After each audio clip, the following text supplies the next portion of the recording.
Verdade, eu falando com vocês com o microfone desligado. Pronto, já comecei até a gravar. Vamos ver quantos minutos eu consigo com ela quietinha aqui. Boa tarde. Felizmente os alunos nem apareceram, só tem vocês dois, mas pelo menos é um representante de cada turma. A Pelo gente vai menos. dar início à aula do quinto. Eu coloquei quinto, eu coloquei primeiro ano. No caso, primeiro NEM e primeiro técnico. Dia 5 de agosto, aula de arte. A primeira coisa que eu queria fazer é pedir para algum de vocês dois ler para mim o poema dadaísta, como é que ficou. Só lembrando que o poema dadaísta ele tem uma estrutura, uma receita.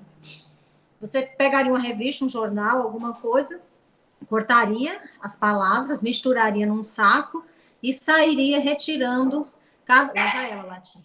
Vixe, Retirando cada palavra eu na fiz doida. errado.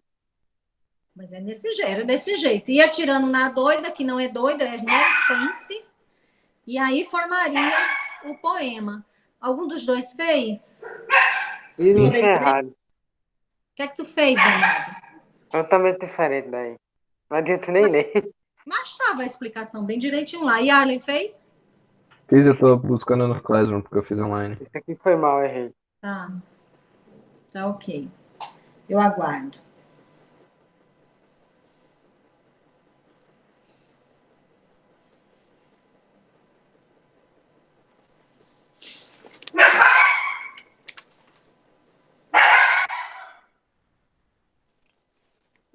Eu posso transmitir? Aí fica que vocês leem também. Peraí, deixa eu sair. Aí você transmite. Pronto, pode ir.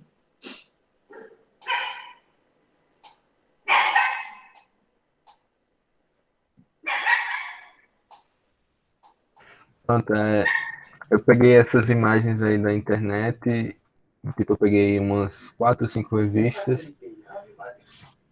Não, vai falando ali. Eu peguei umas 5 Meu pai fala páginas da para ele não internet, mexer daqui, dá certinho. não dá certo. E peguei e coloquei tudo misturado aí.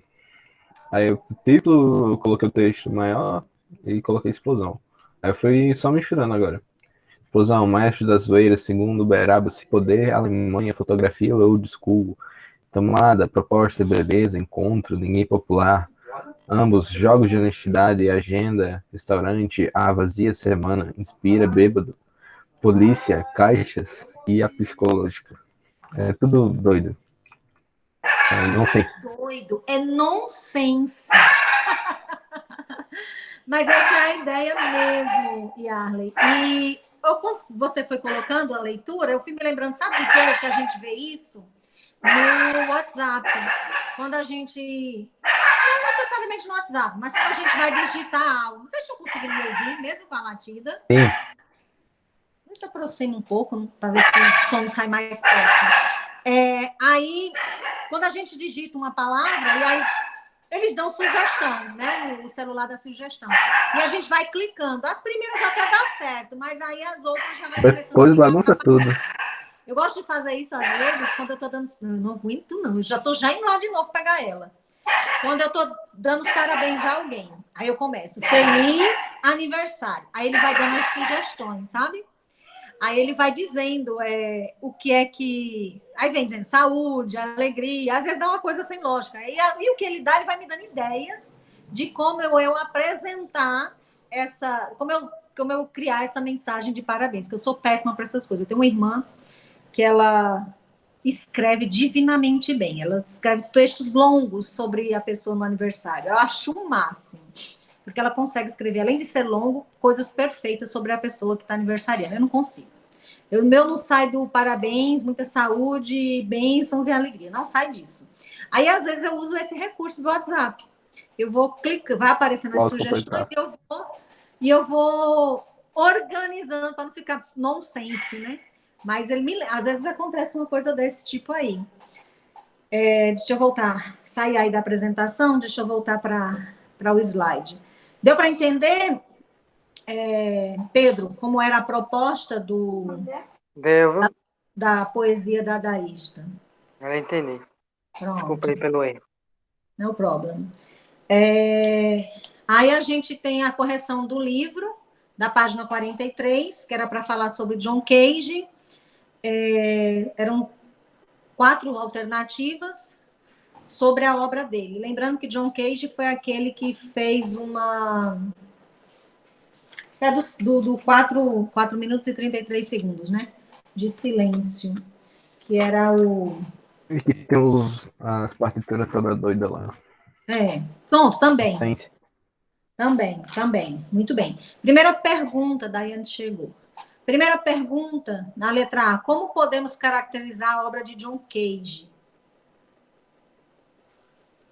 Eu Quais vou... sentidos ela... pra ler, né, depois? E seus trabalhos são apenas de caráter musical? Diga aí. É pra ler, né, depois? Pode ler. Do texto? Tá bom. É uma obra que eu achei bem confusa. Então, considero uma música em comum. Primeira pergunta. A Foge segunda do pergunta. tradicional. Foge muito A do gente sabe tradicional. que é algo que foge do tradicional, do que é comum. Exatamente. A qual sentidos ela se dirige audição e visão, eu acho. Porque a gente tava na expectativa do Maestro fazer alguma coisa pelas coisas que ele fazia e acabava em nada. Então, né? Em termos, né? Porque, de certa forma, ele mostrou pra gente que a gente não ouviu uma música, mas a gente ouviu muitas coisas, né? Um pouco Passa um por cima, etc. percebido. Deixa eu ver. Seus trabalhos são apenas de caráter musical? Acho que não, pois na partitura de Henga, por exemplo, ele fazia por meio de desenhos. Mas os desenhos são sempre voltados para a música, de certa forma, já? Certo. Isso é a menina aparecendo aqui e fazendo mímica para mim. Letra B. Pensando na ideia de arte conceitual, que foi tratada no capítulo 1, quais são os conceitos presentes na obra de John Cage? De que maneira eles aparecem em seus trabalhos? Lembram que é a obra conceitual? É aquela história de não se preocupar com a obra em si, mas o meio que se chega a ela, a proposta em que você tem para ter chegado naquilo, e não o aquilo em si, certo? Não é a fonte em si, é a ideia de que a fonte faz com que a gente reflita. Não é a partitura lá, um negócio de 4 minutos e 33 segundos, mas é a ideia que faz com que eu chegue àquela conclusão, certo? Isso é arte conceitual.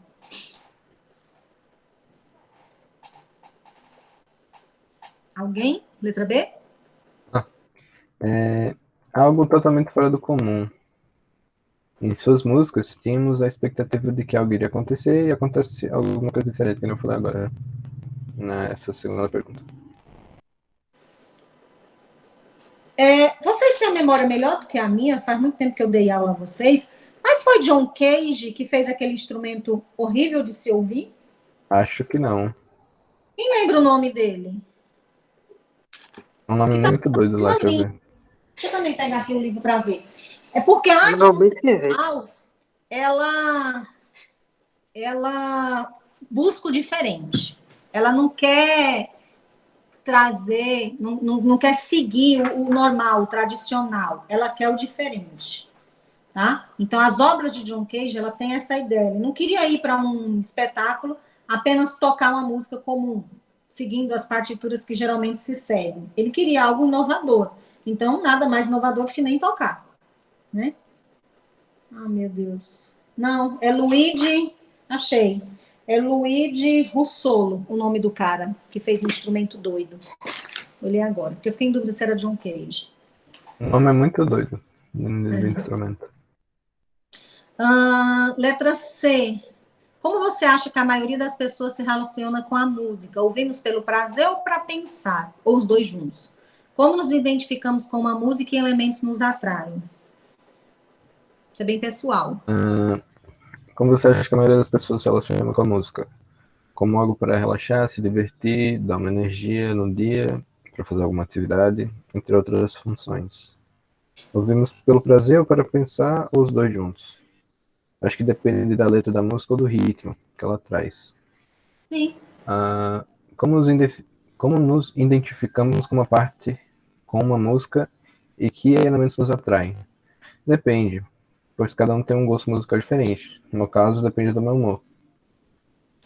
E tem também a história de que, às vezes, você nem gosta da música, mas você a ouviu num determinado momento, e aquele momento foi marcante para você, então a música também se torna marcante, né? Então, se foi num momento feliz que aquela música estava tocando, aquela música vai começar a lhe passar sempre que você ouvir aquele sentimento de alegria. Se foi num momento de tristeza, então sempre que você ouvir, você vai ter aquele sentimento de tristeza, e assim por diante, né? Também tem isso.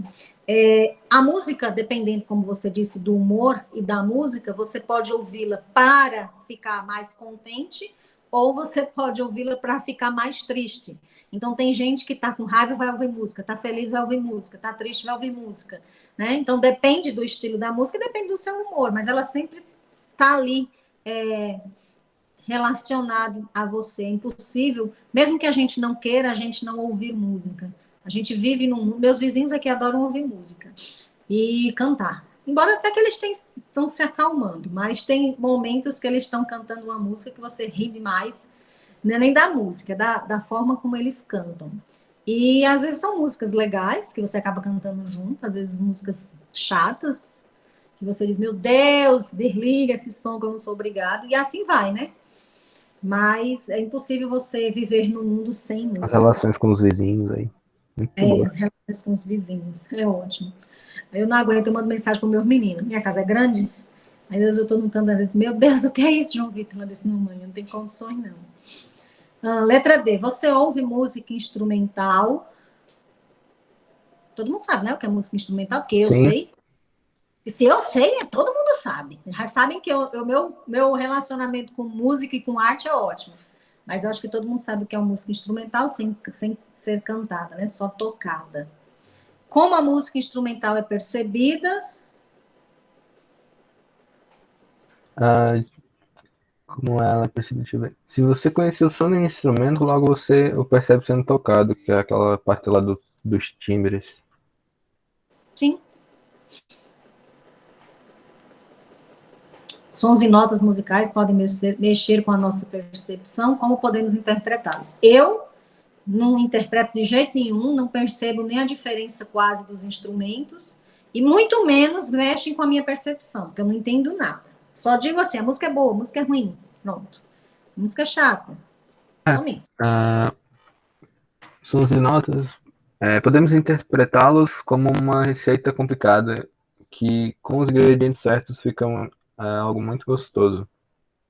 E como podemos interpretá-los, eu coloquei junto disso, depende do paladar, entre aspas, da pessoa. É tudo questão de gosto. Geralmente as pessoas, quando estão estudando, né, elas preferem ouvir uma música instrumental, porque ela não vai lhe distrair, né? Você não vai cantar. Outro dia eu estava querendo trabalhar escutando música. E aí eu coloquei no YouTube, né? Música para trabalhar. Aí só deu música instrumental. Eu digo, não, mas quem trabalha ouvindo música instrumental, não. Mas é porque tem esse sentido. Se você for uma música cantada, você acaba se distraindo com a letra, cantando a letra, e aí não vai trabalhar. Então, a música instrumental tem isso, de você entrar no ritmo, vamos dizer assim, só no prazer de ouvir a música. Daiane e Pedro, alguma coisa a acrescentar? Estão quietinhos? Não, tô de boa, tô tranquilo. Tudo de boa? Eu aqui no diálogo com o Iarle, então tudo de boa, concordando com a gente. De boa. Questão da terceira atividade, que a gente teve um acúmulo, né, de atividades para corrigir. Você mora num lugar silencioso ou com poluição sonora? Justifique sua resposta. Eu coloquei um local com poucos ruídos aqui. Eu moro tipo do lado de uma pista, que é a pista que vai para Santa Cruz, então de vez em quando tem um barulho. Agora estão começando a calçar minha rua, então tá tendo barulho dos homens, trator e tudo mais. Então, quando não tá tendo isso, é silencioso demais. Pronto. O meu lugar onde eu moro, a minha rua, é um bairro, ele não é muito movimentado, mas, como eu disse, tem os vizinhos que às vezes colocam som alto, mais especificamente duas vizinhas, um de um lado e outro do outro, que a minha casa é larga, aí ela pega vários quintais. Eu acho que pega 1, 2, 3, 4, de um lado, 5, 6 quintais e o outro atrás 7. Pega 7, assim, cobrindo ela, pegam 7 quintais. Então, eu tenho apenas 2 vizinhas que cantam, vamos dizer assim. E agora, um desses vizinhos daqui, desse lado, ele está numa construção. Era um terreno baldio, e agora ele está construindo. Então, tem o barulho dos pedreiros. Inclusive, essa latida da minha cachorra é porque ela há muito tempo está acostumada à rua. A minha rua, como eu disse, ela é pouco movimentada. Aí, agora ela está vendo os pedreiros, né, movimentando ali. Então, ela late para eles. Por isso que eu digo, não está latindo para nada, mas na verdade é o movimento dos pedreiros, que ela não é acostumada a ver gente. Ela é novinha, só tem 6 meses. Então, é por isso o incômodo dela. E vocês dois, Daiane e Pedro? A minha é meu termo. Tem que passou uma moto com a mulher. E Daiane? De vez em quando tem um barulho, aqui não é muito movimentado, não, mas quando passa. Um lugar silencioso. Porque é aquilo que a gente viu, né? Não existe, na verdade, um lugar silencioso. Né? A gente sempre tem um barulho, só que a gente bloqueia esses barulhos e aí acha que o lugar é silencioso. Letra B. Que tipo de som lhe incomoda? Sons bem intensos e agudos. Som alto e muito agudo. Não gosto. Porque dá um. Eu tenho sei lá, de vez em quando minha orelha faz um chiado muito ruim. Então não gosto. É gritaria. Não aguento não. Fico doidão. E é a pouco fala muito alto aqui em casa. Eu me incomodo, às vezes, com som de música mesmo. Tanto, por exemplo, quando eu estou cozinhando de manhã, aí eu só consigo trabalhar na cozinha com o som ligado. Mas a partir do momento que assim, acabei, vou almoçar, por exemplo, eu tenho que desligar o rádio, porque senão eu não consigo comer com aquele barulho. E às vezes, quando algum dos meus meninos escutando música, eu me incomodo. Interessante, né? Se eu estou ouvindo, eu não me incomodo, embora o meu som é muito baixo. Eu coloco, às vezes, para ouvir no rádio aqui do computador, é 10%, 12%. Se eu aumento uma coisinha mais o som, já começa a me doer a cabeça. Minha mãe disse que a primeira vez que eu era criança me levou no cinema, quase morre de vergonha. Porque na hora que apagou as luzes e começou o som, ela gritava. É muito alto.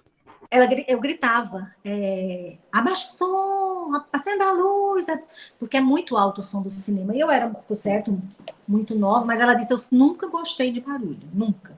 Às vezes comprava uns brinquedinhos que faziam barulho, né? Todo brinquedo de criança faz barulho. Eu não gostava, porque aquele som sempre me incomodou. Nem que meu irmão gosta. Como se mede a frequência de um som? Por exemplo, joguinho. A primeira coisa que eu faço é tirar os sons. Jogo em silêncio. Muito bom. Como se mede a frequência de um som? Cadê? Não, eu pulei Se a não C. fizer essa. Pulei a C. É porque eu pulei. Explica o conceito de Tá. paisagem sonora, criado por Raymond Murray Jeffrey. É um conceito que se dá para qualquer lugar, pois cada lugar constitui um ambiente sonoro composto dos próprios sons e ruídos. Som daquele lugar. Basicamente é isso. Paisagem é aquilo que você vê. Paisagem visual. Paisagem sonora é aquilo que você ouve. Pronto. Letra D. Como se mede a frequência de um som? A frequência de um som é medida em hertz. Isso. O número de oscilações por segundo, que indica o número de oscilações por segundo. Beleza. Quais são as notas musicais e quem as nomeou? São Dó, Ré, Mi, Fá, Sol, Lá, Si, Dó de novo, sem contar as sustenidas e os bemóis. E quem nomeou foi Guildo D'Arezzo, um negócio assim. De Arezzo. D e apóstolo Arezzo. Isso, de Arezzo. É o D com apóstrofe, aí está suprimido a letra E, de Arezzo. Que é ele, D'Arezzo. Letra F, o que é um solfejo? Um solfejo é um sistema de ensino musical que permite ao estudante cantar os nomes das notas, que é o Dó, Ré, Mi, Fá, etc. Isso. É a forma que se usou para se ensinar melhor a música, né? E aí, para a gente nomear as coisas, aí colocaram esses nomes das letras, das notas musicais, para poder, na hora de você ensinar o som, ficar mais fácil. Muito bem. Faça um resumo explicando as características do som como timbre. O que é o timbre? O timbre é o que distingue uma mesma frequência quando produzida por instrumentos diferentes, ou seja, é a intensidade sonora dos sons. Quando ouvimos a mesma nota tocada por um piano e um violino, por exemplo, podemos imediatamente identificar que eles possuem características sonoras muito diferentes.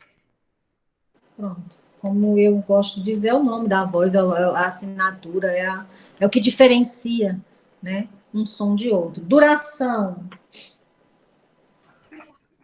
A duração de um som é o tempo que ele permanece soando. Pode estar ligado ao material ou, no caso de instrumentos de sopro, ou voz, o fôlego. Ao fôlego. Muito bem. Intensidade.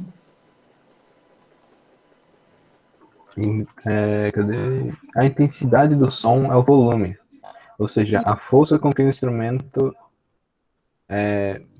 dá para escutar mais. Eu não sei, a frase ficou meio Mais confusa. alto, mais baixo, é isso mesmo. Se dá para ouvir de perto, se dá para ouvir de É, mais. o que Exatamente. também está Altura. relacionado ao seu alcance. Sons com maior intensidade são ouvidos de mais longe. Isso. E a altura é a questão de ser agudo ou E grave. A questão da frequência com que ele se soa. Muito bem.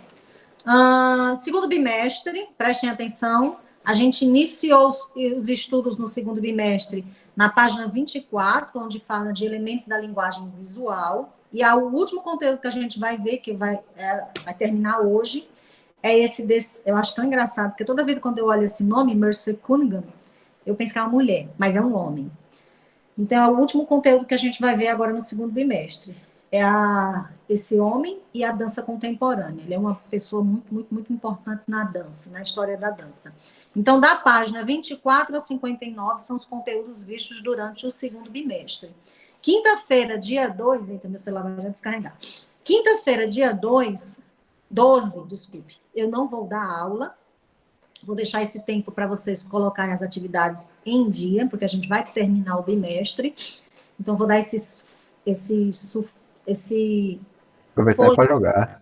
para vocês. E dia 19 a gente faz a avaliação bimestral. Como é essa avaliação bimestral? Online. Manda o link da aula, igual a gente fez o simulado no bimestre Na passado. mesma turma da outra, né?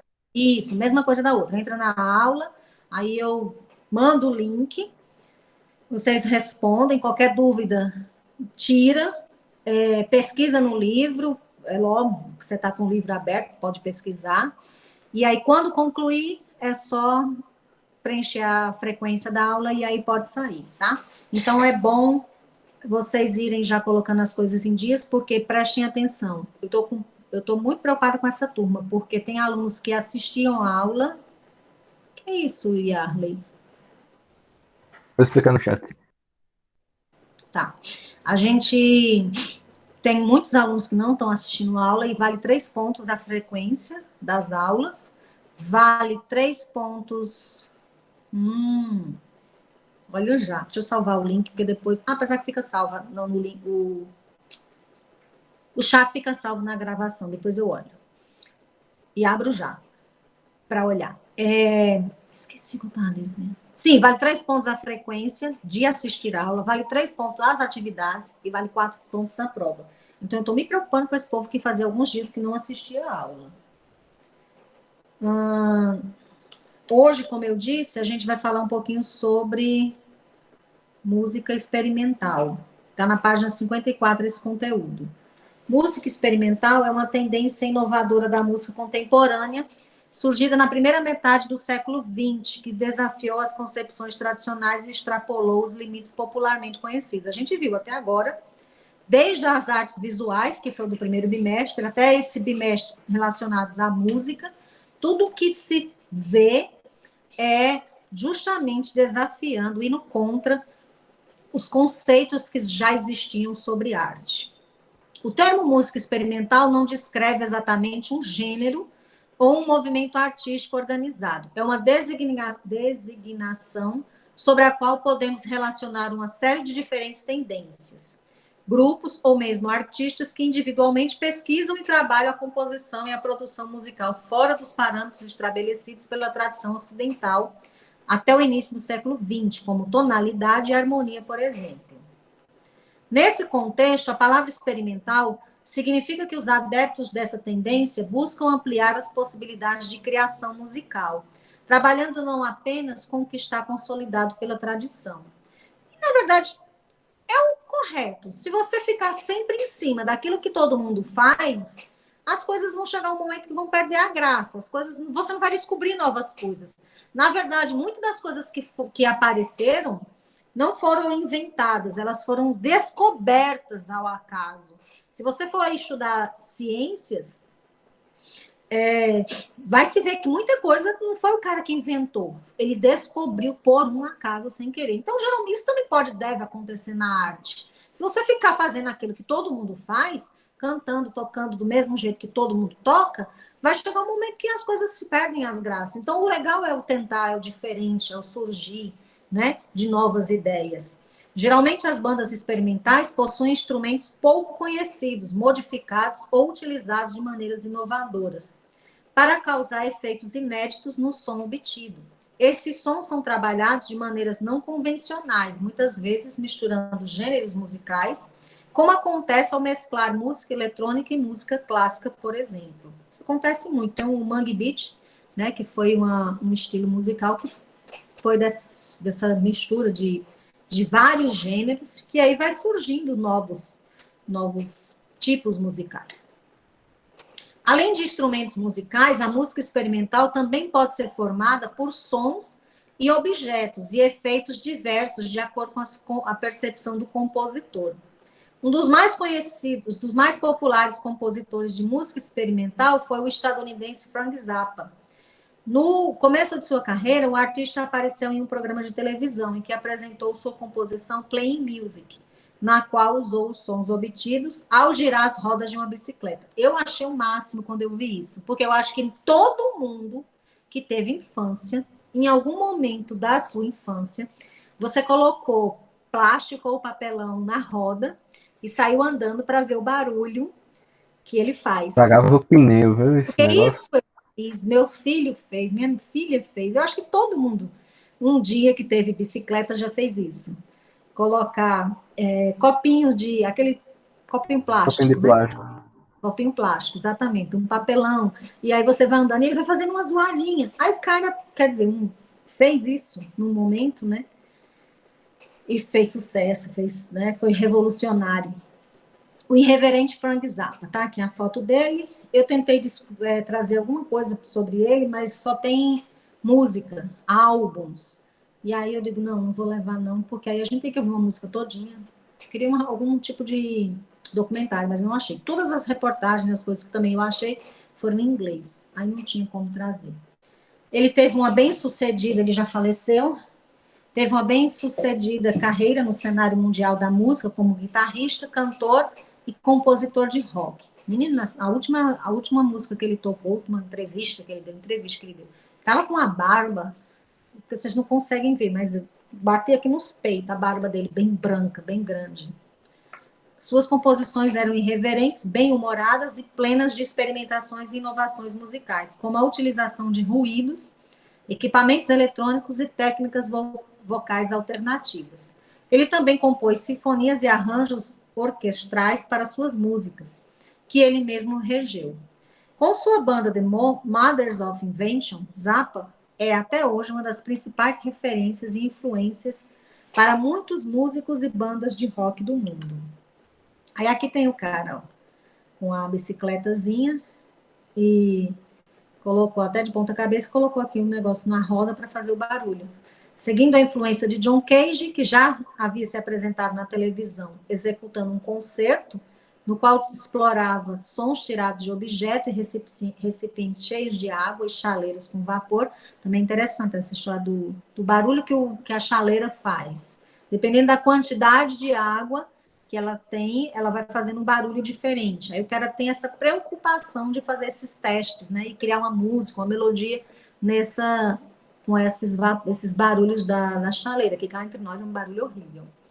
o jovem compositor Frank Zappa se apresentou no programa de televisão de Steve Allen tocando uma bicicleta. Em sua performance, ele toca diversas partes da bicicleta com baquetas de bateria, inclusive suas rodas em movimento. Pega lá a baqueta parada e vai rodando a bicicleta. Eu acho engraçado, não é nem ele fazer isso, é as pessoas pararem para assistir uma coisa dessa. Mas, enfim, isso foi em 1963, então algo, por certo, muito revolucionário. No Brasil, um representante da música experimental é o maestro e compositor Jorge Antunes. Um de seus trabalhos mais emblemáticos foi realizado em 1984, durante o movimento das Diretas Já, para o qual compôs uma sinfonia utilizando buzinas de carro como um de seus elementos. A Sinfonia das Diretas, como é intitulada essa composição, teve a participação de 300 automóveis formando a orquestra, que foi executada para um público de 30 mil pessoas no Grande Comício das Diretas em Brasília, no dia 1º de junho de 1984. Além das buzinas dos automóveis, o maestro usou coral, efeitos eletrônicos e instrumentos como saxofone, guitarra elétrica, baixo elétrico, bateria, entre outros mais inusitados, como panela, né? Então, já vem daí. Chega, deixa eu voltar. Eu pesquisei para a gente ouvir essa Sinfonia das Diretas. Vocês sabem que eu não gosto de barulho, né? Isso aqui é sensacional. Deixa eu mostrar para vocês. A maravilha que é a Sinfonia das Diretas.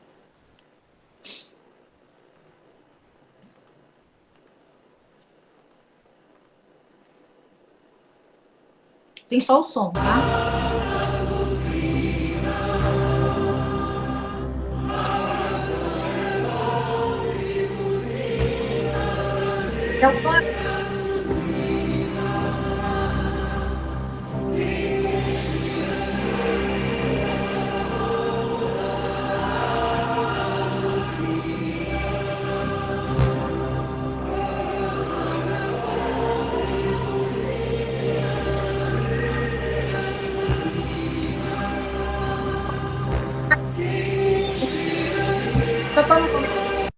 Buzinas, eu digo, meu Deus.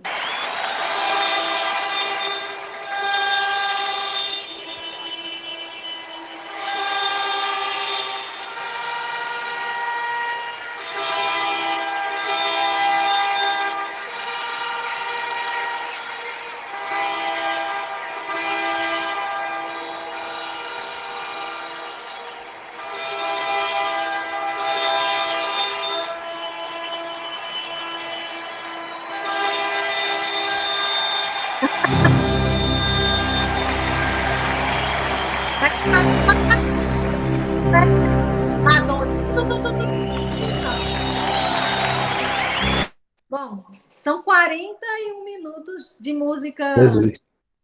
de música maravilhosa Tá para amarrado. vocês ouvirem. Mas tem, como diz, tem uma sequência, tal, não é tocando na doida, não. Cada coisa. Aí o maestro Jorge Antunes, durante a execução da Sinfonia das Diretas, em 1984, essa composição também pode ser considerada um ato político, pois foi criada com o intuito de combater o regime ditatorial e defender as eleições diretas. Para isso, o músico inspirou-se nos sons das ruas. Aí tá aí, esse aqui é ele, o movimento. Bom, esse é o nosso último conteúdo deste rapaz, Mercê, e a dança contemporânea. Ao mesmo tempo que na música houve uma ruptura com os padrões clássicos, na dança surgiram artistas que também se dedicaram a criar uma arte que pudesse passar os valores e as novas, certo? E as novas ideias vigentes. Mercedes Cunningham foi um desses artistas que, com John Cage, eles trabalharam muito juntos, realizou diversos trabalhos. Muitas das ideias desses artistas se desenvolveram de forma paralela na dança e na música, pois ambos buscavam novas formas de expressão e composição, inserindo elementos em suas obras que até então não eram considerados musicais ou coreográficos, porque é a mesma ideia de que tem que fazer algo novo, que tem que fazer algo diferente. E ele era dançarino. Eu não posso dançar sem música. Então, se eu quero dançar de uma forma diferente, se eu quero inovar na dança, eu preciso de uma música. E aí vai ser uma música comum? Não, então eu vou procurar uma música nonsense. E aí ele usa a amizade com John Cage, que a gente já viu que tem umas ideias nonsense aí bem loucas, e aí eles trabalham juntos, um tocando, né, e outro dançando. Merce Cunningham, bailarina e coreógrafo estadunidense, foi um dos responsáveis por mudar os rumos da dança contemporânea ao introduzir ao acaso, por um acaso, as coreografias, ok? O artista começou a estudar dança aos 12 anos. Aos 20 anos, por influência do compositor John Cage, conheceu a bailarina Martha Graham, em cuja companhia de dança foi solista, ou seja, ele dançava sozinho, ele não dançava em conjunto, dançava solo. A partir dos 24 anos, viajou com Cage, apresentando composições coreográficas e musicais. Aos 34, ainda com John Cage, fundou a própria companhia de dança.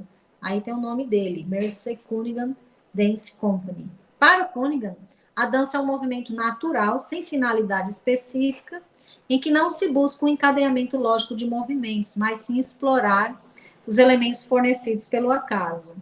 Aí tem uma imagem de um dos espetáculos dele, Events.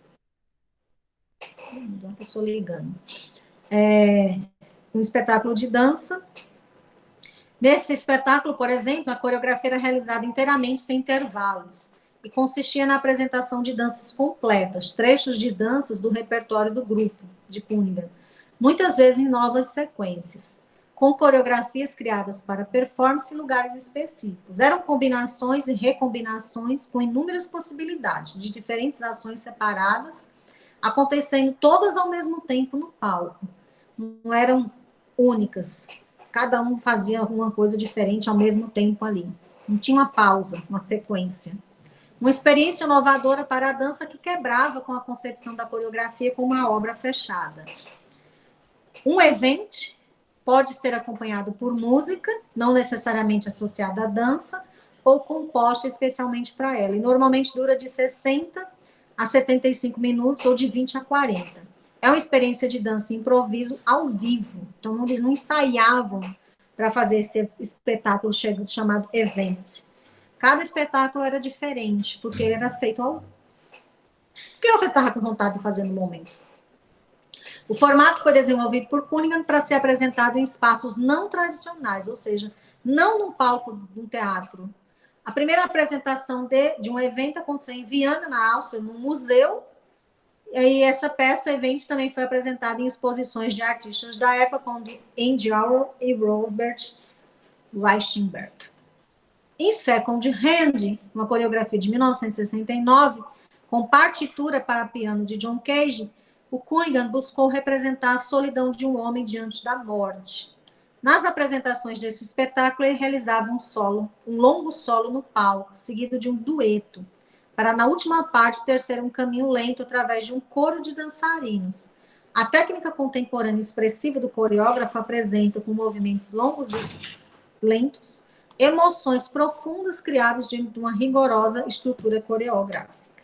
Aqui tem um exemplo de um videozinho de uma apresentação que ele fez com John Cage, tá? John Cage tocando e ele dançando. Deixa eu colocar para vocês um pedacinho. Umas coisas, sinceramente.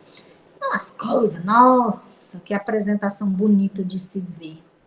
Nossa, vou pagar para ver um negócio desse, sinceramente. Aqui fala um trabalho, um resumo da vida dele.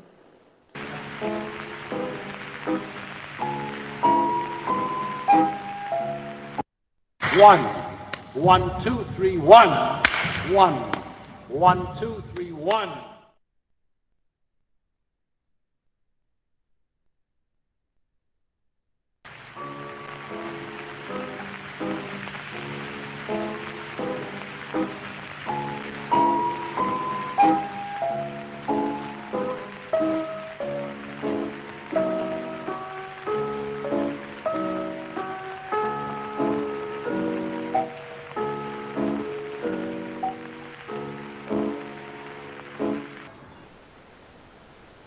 What did dancing mean to you when you were performing?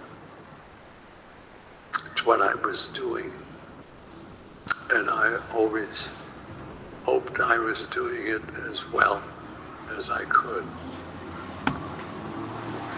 No final da década de 50, as pessoas interessadas em dança e performance estavam de alguma maneira misturadas com as pessoas de todo o mundo artístico, como pintores, escultores, escritores e circenses.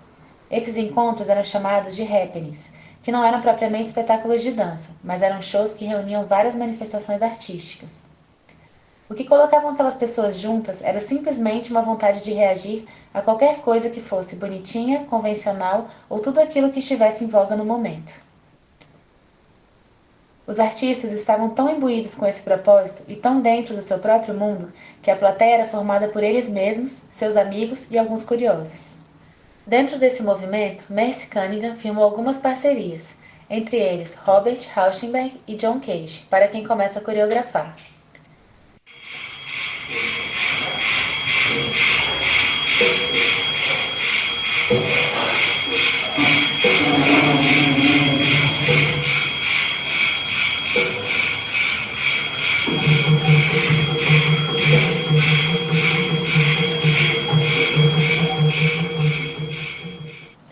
Cunningham foi um dos coreógrafos mais influenciadores do século XX e exerceu esse trabalho por 60 anos. Em 1939, foi solista da companhia de Martha Graham. Em 1945, saiu da companhia para focar no próprio repertório. Em 1953, funda sua companhia, tendo desenvolvido sua própria técnica. Na técnica Cunningham, a coluna se curva e torce. O centro de equilíbrio já não é o tronco enquanto eixo vertical estático, mas a coluna em movimento autônomo, um equilíbrio móvel. Fluidez, agilidade, precisão, definição clara das formas e a capacidade de mudança a qualquer momento são características de sua dança. Essencialmente, afirmou que qualquer movimento pode ser material para uma dança. Qualquer procedimento pode ser um método válido de composição. Qualquer parte ou partes do corpo podem ser usadas, sujeitas apenas às limitações naturais. Música, figurino, cenário, iluminação e dança têm sua lógica e identidade separadamente. Qualquer dançarino da companhia pode ser solista. Qualquer área do espaço cênico pode ser utilizada. A dança pode ser sobre qualquer coisa, mas é fundamentalmente e primeiramente sobre o corpo humano e seus movimentos, começando com o andar.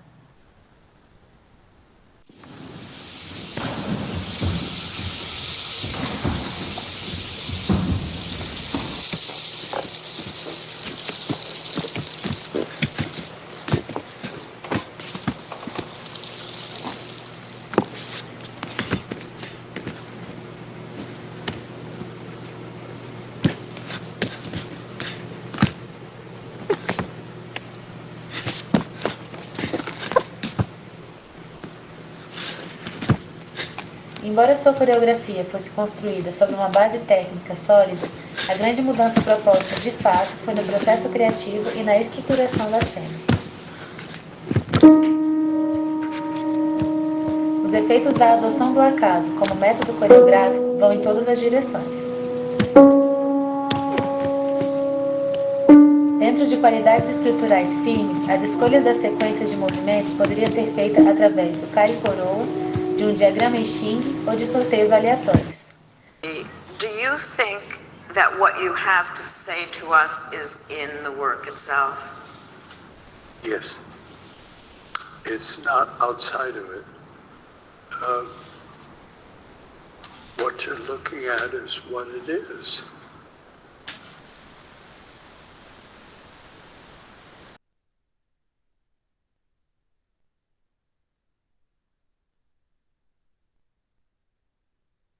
Ok. Já deu para ter uma noção. O bom é que nesse vídeo a gente consegue visualizar ele de novinho até bem idoso. E a gente viu em algumas apresentações o som, né? A música foge daquelas músicas comuns. Como são sons bem estilo John Cage. Pena que eu não escutei a música. Não, porque não tinha. Só um barulho, velho. Ah. Bom, encerramos a aula de hoje. Vocês têm alguma dúvida? Não, eu vou ver depois a aula, a parte que eu perdi. Veio uns meninos aqui comprar rifa, aí são amigos meus, eu aproveitei pra comprar. Tu tá vendendo rifa de quê, meu anjo? Eu nem sei, eu só comprei. Ah, bom. Sim, você tá comprando. Você que estava vendendo. Comprando. Não tinha como vender na aula. Ah, de repente, chegou para vender. Chegou para comprar e você foi vender. Vai que. Tem aula, depois eu coloco a aula gravada. Não vou colocar hoje logo, não, porque eu vou para reunião. Aí eu só faço isso amanhã. Não sei nem que horas eu vou fazer isso amanhã, que amanhã eu vou viajar. Mas em algum momento eu coloco. Mas o vídeo fica lá no Google Classroom. Agora, quando for de 5 horas, esse vídeo já fica disponível lá. Eu já deixei programado. Não tem atividade essa semana. Eu só quero que vocês coloquem as atividades em dias para segurar esses 3 pontos das atividades e dê uma olhada. Embora a prova você possa pesquisar, é óbvio, mas é sempre bom a gente ter uma noção do que é que tem no livro para quando chegar na hora da questão, você não está doido perguntando, não sabe nem qual é a página que está o conteúdo. Então, quando tiver alguma coisa, você já sabe, isso aqui eu vi em tal canto, você já fica mais fácil localizar. Então, dá uma olhada antes da aula para saber o que fazer na hora da prova, tá bom? Lembrando que dia 19 a gente não tem, dia 12, desculpe, a gente não tem aula. A gente só vai ter aula dia 19, que é a prova, tá? Pode colocar aí Tá bom. E beijinhos. Até dia 19. Até depois. Tchau. Tchau, Márcio. Tchau, Pedro. Até, tchau. Tchau, Daiane. Tchau.